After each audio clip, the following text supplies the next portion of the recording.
오늘은 누가복음 강의 28번째 시간으로 누가복음 7장 11절에서 17절을 통해서 불쌍히 여기시는 그리스도, 불쌍히 여기시는 그리스도라는 제목으로 하나님의 말씀 증거하도록 하겠습니다. 성경에 보면 특별히 이제 시편에 대해서 이렇게 기록을 합니다. 이제 90편 10절에 보면 우리의 연수가 70이요 강건하면 80이라도 그 연수의 자랑은 수고와 슬픔이요 신속히 가니 우리가 날아가니이다 라고 기록을 합니다. 영원하신 하나님 나라의 삶과 비교해서 이 땅의 인생의 삶에 대해서 두 가지 특징으로 이야기를 하는데, 하나는 수고와 슬픔뿐이다, 또 다른 하나는 신속하게 날아간다 라는 표현을 씁니다. 비슷한 표현을 90편 6절에는 푸른 아침에 꽃이 피어 자라다가 저녁에는 마르느니라 라고 표현합니다. 찬란하고 아름다운 꽃도 어느 순간 지고 마르게 되어진다라는 표현을 통해서 사실은 이제 우리의 인생과 같이 잠시 찬란하게 빛나는 것 같아 보여도 곧 시들고 마르게 될 것을 이야기하고 있습니다. 언제 그렇게 시간이 빨리 지났는가, 지나가는 시간을 붙들고 싶지만 그것이 정말로 빠르게 지나가는 것을 보게 되어집니다. 이 땅의 삶이 참 수고와 슬픔이다 라고 말한 것처럼 삶을 살다 보면 참 많은 슬픈 모습들을 보게 되어집니다. 특별히 이제 장례를 다니다 보면 특별히 이렇게 마음에 잡고 남는 장례들이 있습니다. 젊은 군인의 죽음이나 아니면 어린 학생들의 죽음을 좀 보게 되어지면 서럽게 우는 그들의 어머니의 이 절규 소리, 그 소리 때문에 그 장례 장면이 가슴피 다가오게 되어집니다. 죽은 그 젊은 군인도 그 학생도 나름대로 찬란하고 아름답게 빛나는 시기가 있었을 것입니다. 그런데 그들의 삶이 예상치 않게 너무나 짧고 시들어버리는 그런 모습을 볼 때에 그들의 그 죽음 앞에 어머니의 희생적이고 헌신적인 사랑조차도 그 죽음을 막을 수 없다라는 사실을 우리가 깨닫게 되었습니다. 오늘도 우리가 어찌 보면 이렇게 함께 서로 웃고 교제하다가도 어느 순간 우리가 서로의 곁을 떠날 수 있는 것입니다.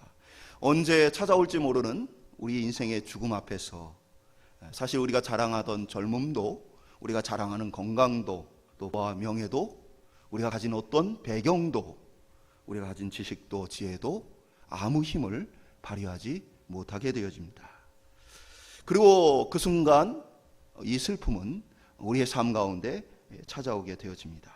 내가 준비되었거나 준비되지 않았거나, 내가 준비했거나 준비하지 않았거나 상관없이 이 죽음이 우리에게 찾아오게 되어지면 우리는 아무 저항도 할 수 없게 되어집니다. 오늘 본문은 그렇게 아들의 죽음 앞에 선 한 과부를 불쌍히 여기시는 주님의 모습을 보게 되어집니다. 동일하게 죽음 앞에 선 우리에 대해서 주님은 어떠한 모습으로 우리의 삶을 바라보시고 함께 하시는지 오늘 말씀을 통해서 함께 살펴보기를 소망합니다. 첫 번째 따라해 보겠습니다. 슬픔과 괴로움 앞에 선 과부. 오늘 본문은 예수님께서 나인이란 성에 가셨다라고 기록합니다. 나인이란 이 성은 아름답다라는 뜻을 가지고 있는 성입니다. 정확하게 이 나인성이 어디에 있었는지는 추적하기가 쉽지 않습니다. 학자들마다 이곳이다 저곳이다 라고 얘기하지만 정확하게는 사실 알 수가 없습니다. 다만 이 나인성이 갈릴리 주변에 있던 것은 분명합니다.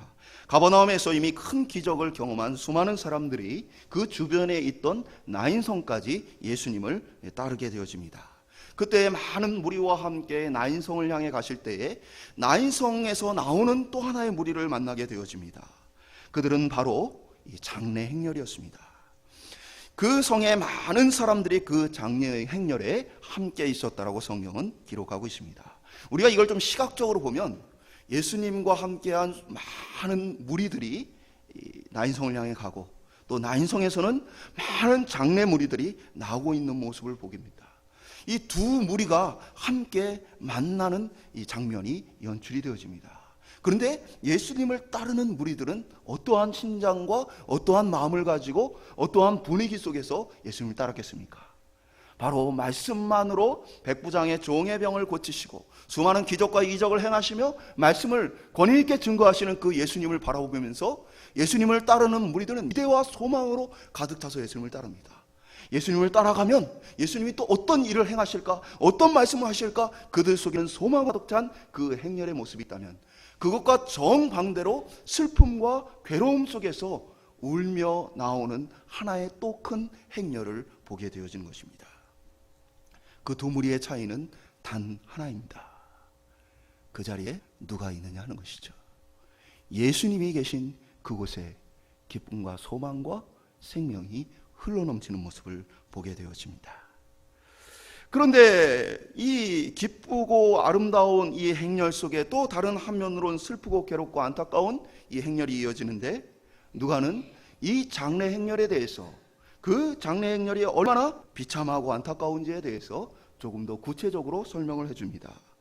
과부인 한인, 그리고 그 여인에게 하나밖에 없는 죽은 아들, 이 장례 행렬에 대한 구체적인 묘사를 합니다. 한 어머니의 독자고 그의 어머니는 과부라. 당시에 여인들이 남자의 보호 없이 살아가는 것이 굉장히 어려웠습니다.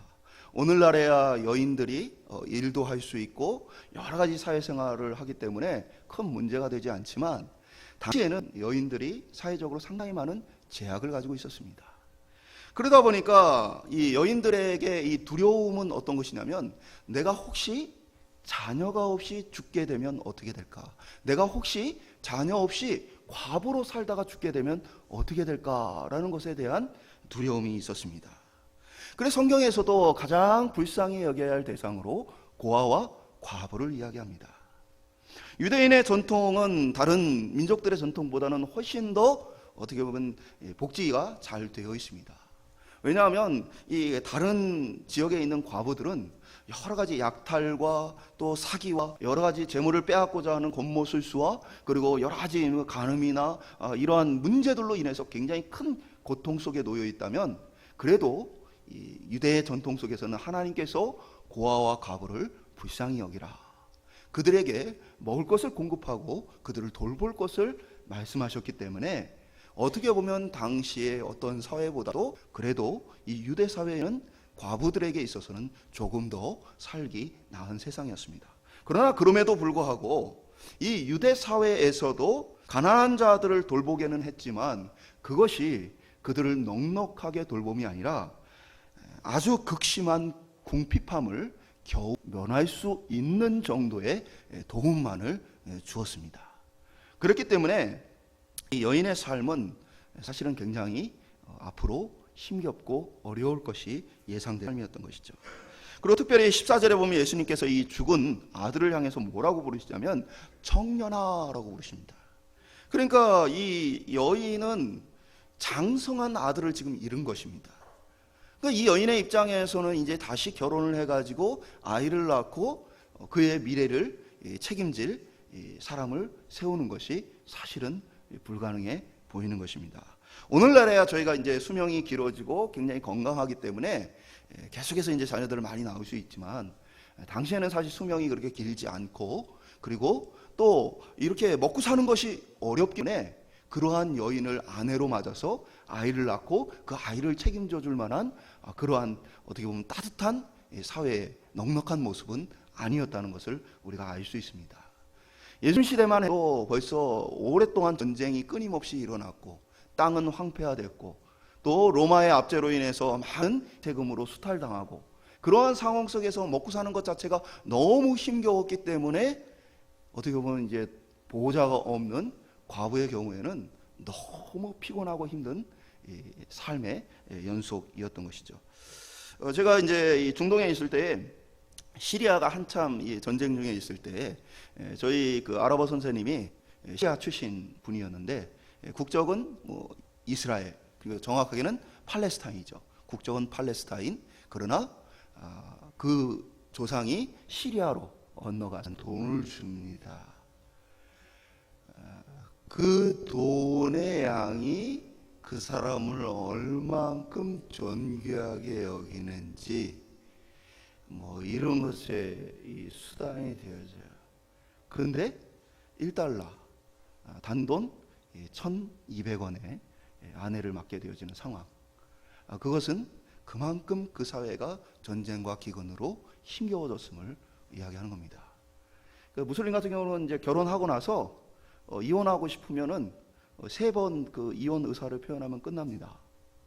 그래서 전화로 문자로 이혼하는 경우도 사실 많이 생깁니다. 그러니까 1,000원 주고 아내를 얻었다가 그 다음 날 마음에 들지 않으면 3번 이혼 표시하고 끝내면 되는 겁니다. 그러니까 여인의 삶이 얼마나 비참하겠어요. 근데 하물며 지금 예수님이 살던 시대에 그만큼은 아니지만 오랜 전쟁으로 인해서 먹고 살기 힘들고 여러 사람들이 할 일이 없었던, 노동을 하고 싶어도 일자리가 없었던 그런 상황 속에서 이 여인을 누군가가 돌봐준다는 일은 사실 쉽지 않은 일이었습니다. 그러니까 이러한 모습을 봤을 때에 어찌 보면 이것은 단순한 이별의 슬픔과 죽음의 고통만을 이야기하는 것이 아니라 이 장례 행렬 속에서는 이후에 펼쳐질 이 과부 어머니의 비참한 삶에서도 함께 슬픔과 애곡이 있었던 것으로 볼 수 있습니다. 누구도 원치 않지만 또 그래서는 안 된다고 생각하지만 이 죽음은 그렇게 찾아와 버리는 것입니다. 저희 아내도 이제 중환자실에서 이제 근무를 할 때에 보면 참 죽어서는 안 되는 젊은 가장이 이렇게 죽는 모습을 보면서 참 안타까움을 느낀다라는 이야기를 합니다. 아이들이 어리고 그 아이들을 이제 한참 돌봐야 하는 그 가장이 이렇게 죽음을 맞이했을 때 그 남은 가족들의 막막하고 어려운 그 삶의 모습을 보면 그래도 이런 사람은 좀 더 살아야 되지 않냐라는 마음을 우리가 갖게 되어진 거죠. 근데 이 죽음은 우리의 형편과 상황을 고려하지 않고 찾아옵니다. 우리는 바로 이 죽음 앞에서 우리 인간의 한계를 경험하게 되어진 것입니다. 아무리 능력이 많고 대단한 척해도 죽음 앞에서는 어느 누구도 꼼짝할 수 없습니다. 이 땅에서 얼마나 많은 명예를 쌓고 부를 쌓았느냐, 얼마나 대단한 업적을 남겼느냐, 아무 관계없이 죽음 앞에서는 다 초라하고 힘없는 인간일 뿐이라는 사실입니다. 그렇게 인간의 한계 속에서 슬픔과 괴로움에 가득 찬 이 여인의 모습을 발견하게 되어지고, 이 여인의 모습은 주변에서 함께 위로하고자 하나 사실은 어느 누구도 제대로 된 위로가 되어질 수 없는 모습을 보게 되어집니다. 이스라엘의 장례 문화 속에서는 우리나라의 옛날 장례 문화와 같이 고용된 애곡꾼들이 있습니다. 우리가 옛날에 이제 장례를 하게 되면 상여를 메고 갈 때 아이고 아이고 하면서 돈 받고 울어주는 사람이 있었던 것처럼 그곳에도 그러한 애곡꾼들이 있었습니다. 그리고 성경에는 관이라고 표현되어 있지만 정확하게는 관이라고 표현할 수 없는 것이 이 시신을 담은 이 상여에 뚜껑이 덮여 있지 않습니다. 그러니까 오늘날 우리가 쓰는 관은 봉합이 되어 있지만 이것은 뚜껑이 열려 있어서 시신이 노출되어 있는 그러한 상태에 있다는 것이죠. 그러다 보니까 이 시신의 부패와 이 냄새를 막기 위해서 장례 행렬 속에서 시신을 송진에 담근 이 세마포로, 긴 세마포로 시신을 이렇게 둘둘둘 말아서 쌉니다. 그리고 그 안에 이 향료를 넣어서 시신의 부패하는 냄새를 줄이고자 합니다. 울어주는 자도 함께 참여하는 자도 시신에게 이러한저러한 값비싼 것들을 통해서 장례를 치르는 것도 인간의 모든 수고는 이 죽음 앞에 사실은 아무 힘을 발휘하지 못하게 되어집니다. 그러면 인간은 처음부터 이렇게 죽게 되었느냐? 성경은 그렇지 않다고 말합니다. 인간은 하나님과 함께 교제하며 영원히 그 기쁨 가운데 살도록 만들어졌다고 성경은 말합니다. 인간에게 죄가 찾아오므로, 인간이 죄를 범하게 되어짐으로 인간이 죽게 되었다라고 성경은 말하게 되어지는 것입니다. 그러니까 인간의 죄로 인한 이 죽음 앞에서 어느 누구도 자유로울 수 없는 것이 우리가 가진 이 한계라는 것이죠. 어차피 다 죽게 되어진다면 중요한 것은 지혜로운 삶이란 그 죽음을 대비하고 준비하는 것입니다. 우리는 우리의 다가올 죽음에 대해서도 준비가 되어 있어야 합니다. 세상 사람들은 죽음에 대한 준비하면 이렇게 생각합니다. 내가 어떤 사람으로 기억될까? 내 묘비명에는 어떠한 문구가 남을까? 그러한 것들을 생각합니다. 그것도 지혜로운 일이죠. 그러나 진짜 지혜로운 삶이란 죽음 이후에 우리에게 찾아올 영원한 천국과 영원한 지옥의 고통 속에 두 가지의 갈림길을 통해서 내가 어떠한 길을 갈 것인가를 준비하는 것입니다. 우리에게 바른 초소를 정하는 것이 사실은 우리에게 지혜로운 일입니다.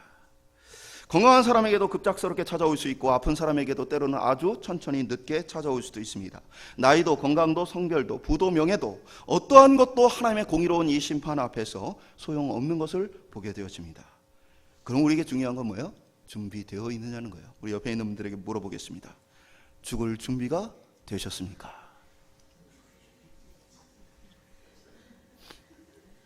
준비가 되셨습니까? 그럼 제가 좀 다른 표현으로 한번 더 묻겠습니다. 옆에 있는 분들에게 이렇게 물어보세요. 당신의 천국은 준비가 되어 있습니까?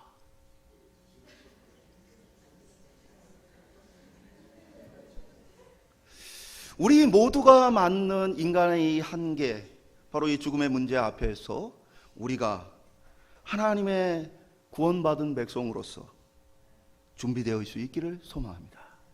그리고 남은 삶을 잘 준비할 수 있기를 소망합니다. 두 번째 따라 보겠습니다. 과부를 불쌍히 여기시는 그리스도. 오늘 본문에 보면 어느 누구도 막아설 수 없는 죽음의 행렬, 어떠한 것으로도 그것을 멈출 수 없는 죽음의 행렬 가운데 그것을 막아서는 한 분이 나옵니다. 바로 우리 예수님이십니다. 예수님은 이 과부를 보시며 불쌍히 여기시며 울지 말라라고 얘기하십니다. 이 울다라는 동사는 이제 클라이오라는 단어가 쓰였는데 이것은 흐느껴 울고 소리내우는 이 울음을 이야기해요. 그러니까 너무 슬프니까 이것을 숨기고 감출 수가 없어가지고 흐느끼고 막 소리질러 우는 그러한 모습을 이야기합니다. 그러한 이 여인의 울부짖음을 옆에서 듣는 모든 이들도 슬퍼하며 있지만 아무도 이 여인을 향해서 울지 말라고 말하지 못합니다. 왜 그렇습니까? 소리내어 울부짖는 그녀에게 어느 누구도 아무것도 해줄 수 없기 때문입니다. 그러나 주님은 그 여인에게 다가가 말씀하십니다. 울지 말라. 이제 더 이상 울 필요가 없다라는 이야기를 하시는 것입니다. 그러면서 주님은 관에 가까이 가서 손을 대십니다. 지나가는 행렬을 멈추게 하십니다. 어찌 보면 이 장래의 중요한 이 순간에 주님이 그것을 멈추는 것은 굉장히 어떻게 보면 무례한 행동일 수 있습니다. 그러나 주님은 그곳에서 죽은 이 사람을 향해 이야기하십니다. 청년아, 내가 내게 말하노니 일어나라. 내가 내게 말하노니 일어나라. 주님은 일어나라 말씀하십니다.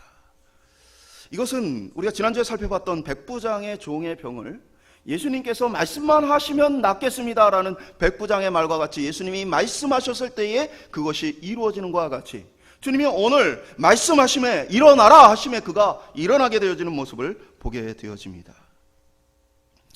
성경에는 죽은 자를 살리는 기적들이 몇 번 표현이 되어 있습니다. 특별히 구약에 엘리야나 엘리사 선지자들은 그 비슷한 일을 행합니다. 그리고 사실은 거기에 쓰였던 단어들이 오늘 예수님께서 이 청년을 살릴 때 나타난 단어들과 상당히 똑같은 단어들이 반복되어집니다.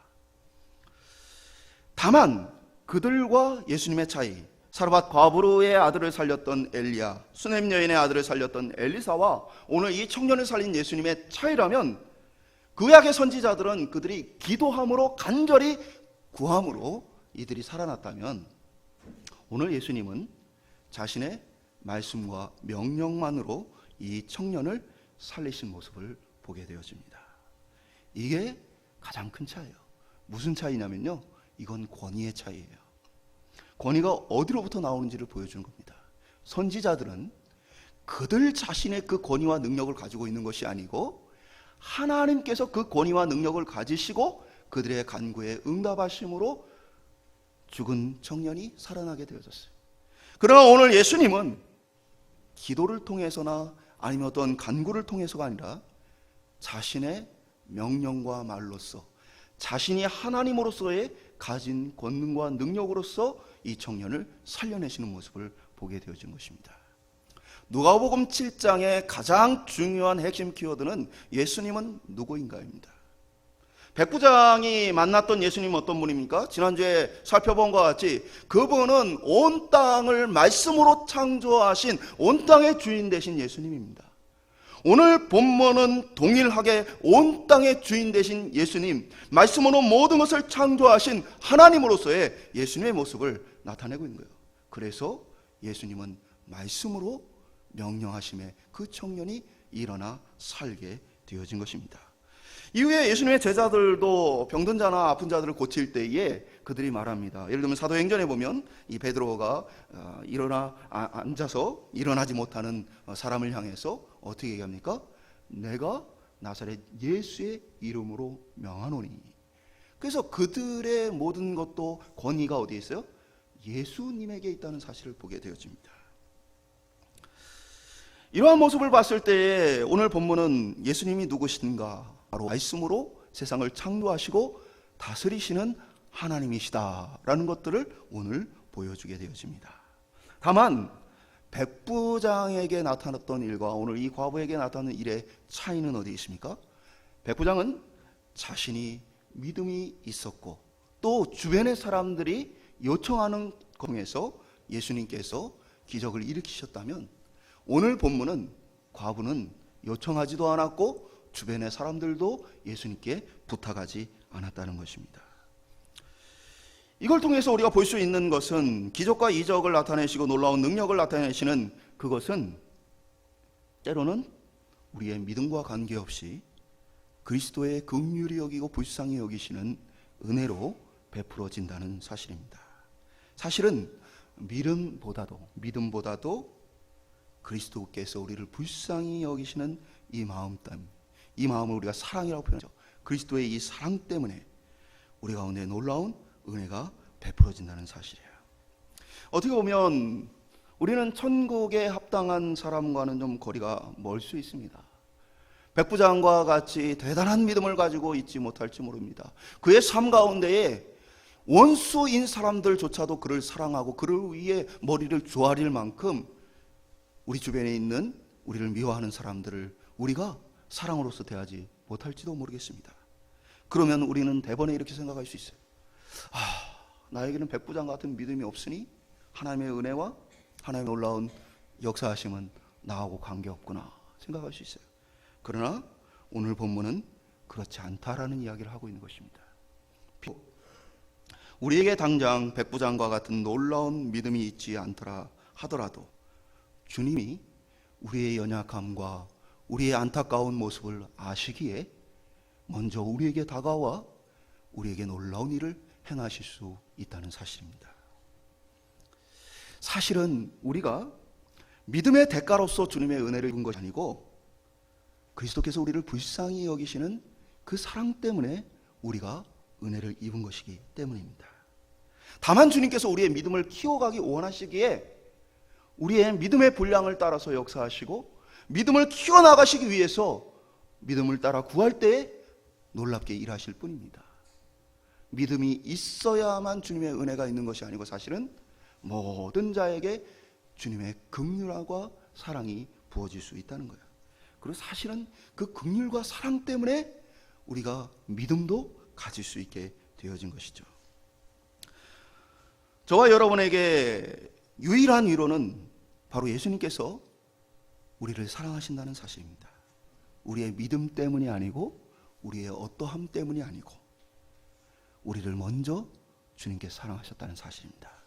그래서 요한일서 4장 19절 이렇게 말합니다. 우리가 사랑함은 그가 먼저 우리를 사랑하셨습니다.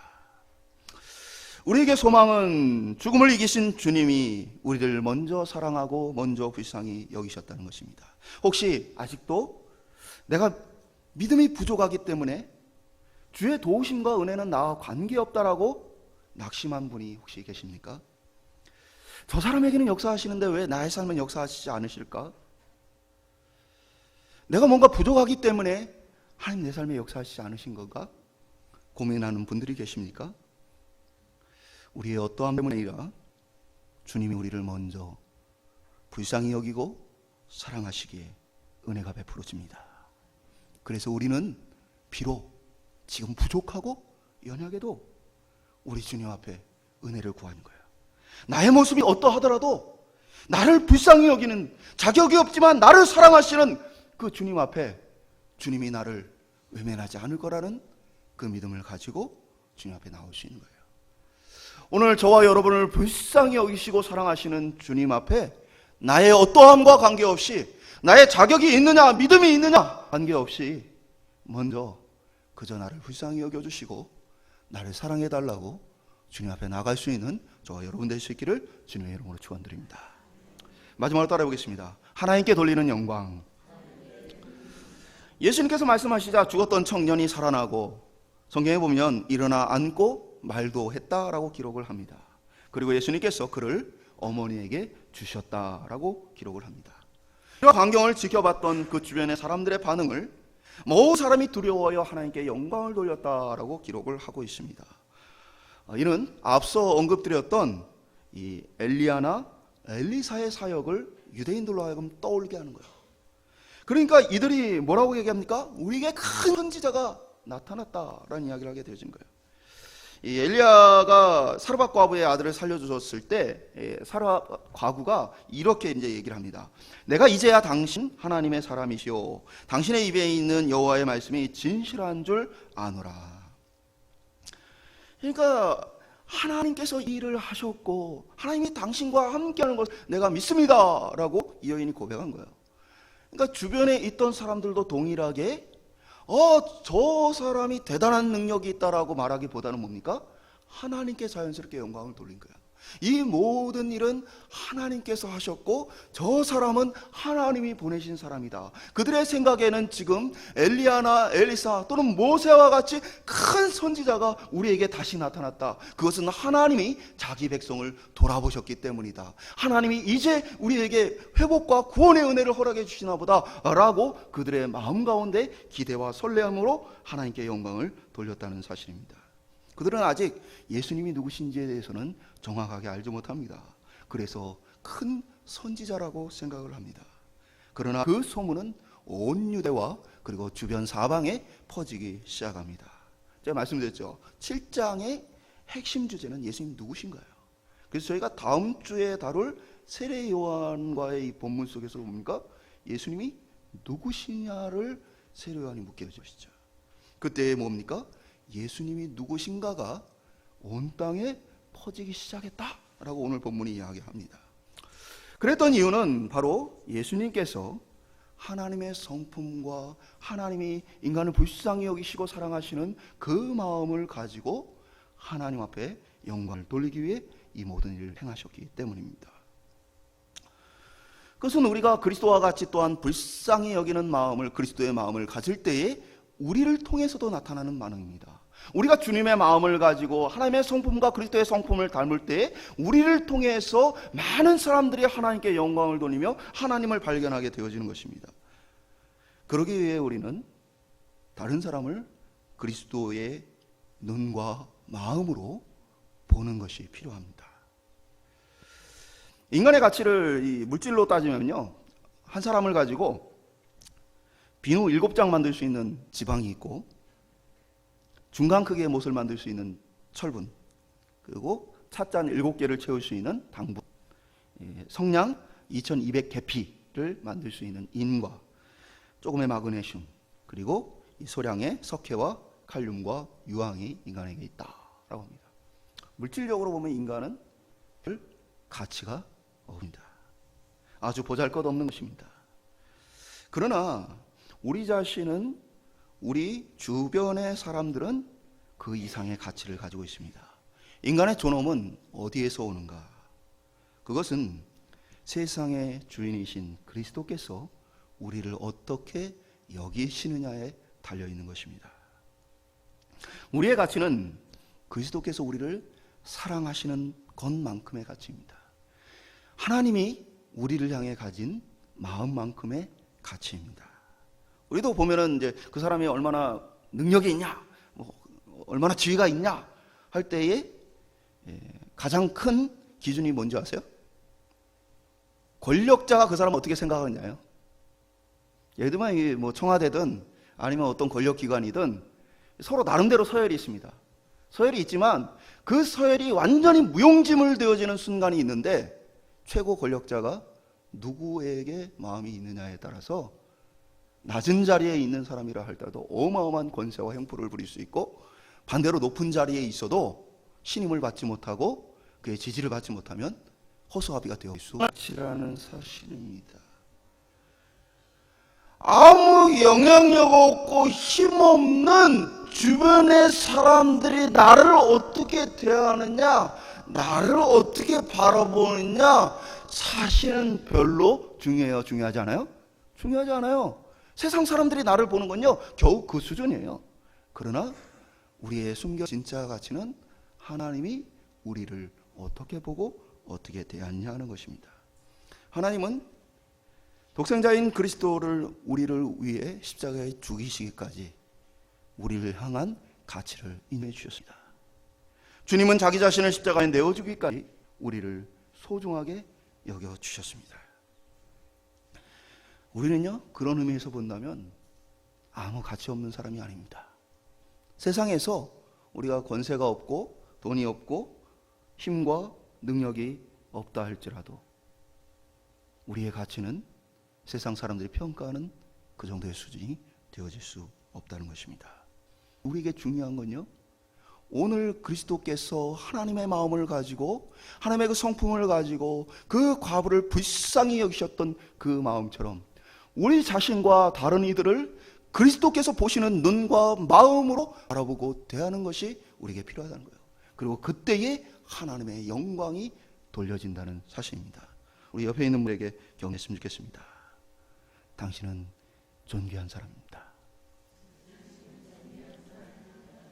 한 가지 더 해보겠습니다.